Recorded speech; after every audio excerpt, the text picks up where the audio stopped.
I'm Tom Addington here on behalf of 8th and Walton, and we are one-on-one today with my good friend Tom Muccio. Welcome, Tom. Thank you, Tom.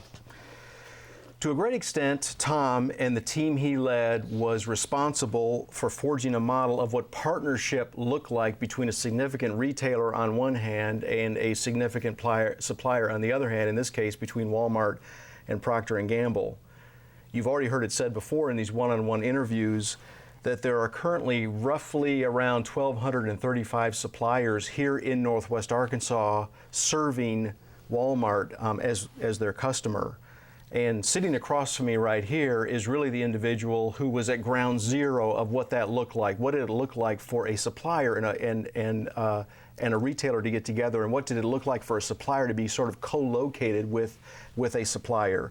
Because of those 1,235 or so current suppliers here in Northwest Arkansas, this gentleman right here was number one supplier, and he was employee number one of the number one supplier here in Northwest Arkansas.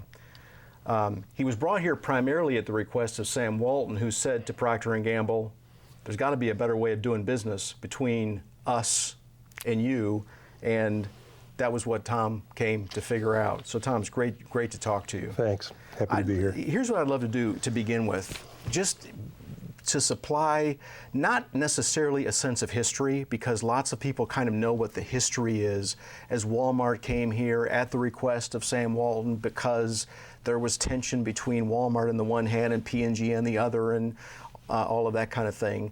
So people kind of know the history, but what I would love to have you do is explain in concept, in rough terms, sketch out for us what was the difference between what the model looked like before and what the model looked like afterwards. Great. I think the biggest first thing that we found out is that retailers didn't understand anything about how consumer product manufacturers like a Procter & Gamble operated. They had no concept of the amount of R&D that went in products, the amount of shopper consumer research.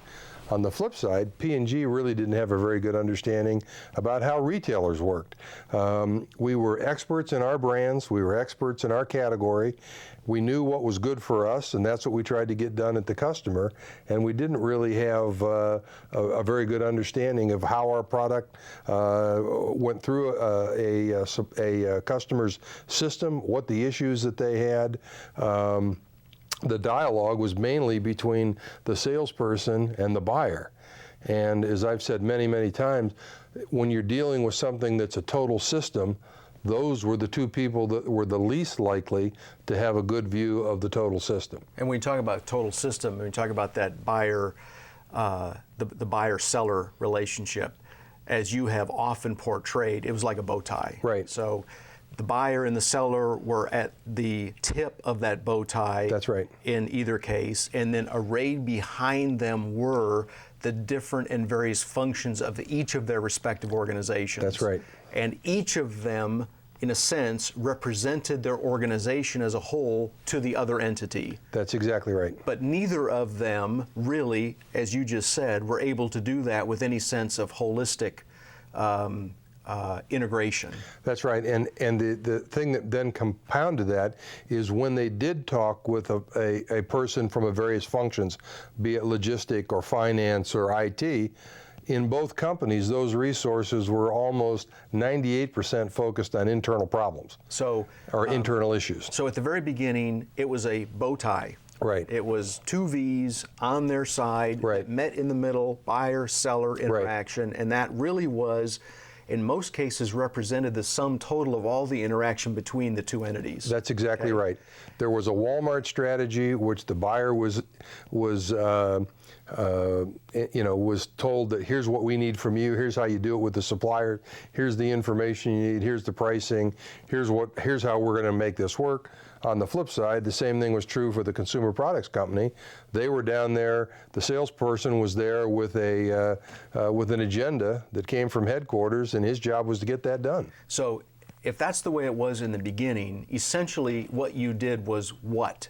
To change the structure of the relationship, which then changed the reality of the relationship. Well, the first thing we did was we inverted the bow tie. So we had people instead of just a salesperson, we had people that were responsible for finance, for IT, for customer service, for logistics on both companies. And once those people started to talk with each other in a context of what we're trying to do is, one, fix some of the pain points in the relationship, and that's really how we started out. How did we fix things that were broken? What we ended up finding out was that was really the tip of the iceberg. It was the ability to invent the future together that was the big idea and the big payoff for both companies. Okay, so time out here. So what we had in the beginning was a bow tie, right, with functions out on the wide part of those V's and buyer and seller in the middle. And when you say you inverted it, what you mean is we turned it around. You turned it around, and so the wide parts of the V, right, were now touching together, each other. And essentially relevant functions for how the two organizations related were arrayed across the interface. So IT could talk directly to IT, right, finance and accounting directly to finance and accounting, marketing to marketing, research to research, and all the way on down the line. Is that what happened? That's exactly right. And if you think about it, all the functions that typically are inside a company to run a company were now put together, and we, for a metaphor's sake, we created a company between our two companies. So we had the resources from both companies there, and we agreed, here are the things we want to work on. And most of the things we wanted to work on required more than one function in order to pull it off. Sometimes it required capabilities in IT to be built before you could actually do whatever it was that you were trying to get done. So originally, when you did this, you formed, I remember in those days, a steering team. We called that interface a mirror team, right, where the functions mirrored each other. That's exactly right. And you said that in the beginning, you were focused on solving problems. Right. And of course, you're famous for the term invent the future. You started to invent the future. Did you realize at the beginning what kind of a role the invent the future or the play it forward would look like versus simply solving issues that were? I don't think so. I think we had an idea that there was more than just the tactical day-to-day problems that needed to be solved, but we didn't understand the magnitude of what could be done when you put all the power and resources of a top supplier with all the power and resources of a top retailer. Give us an example. Well, a classic example was the way we were doing replenishment.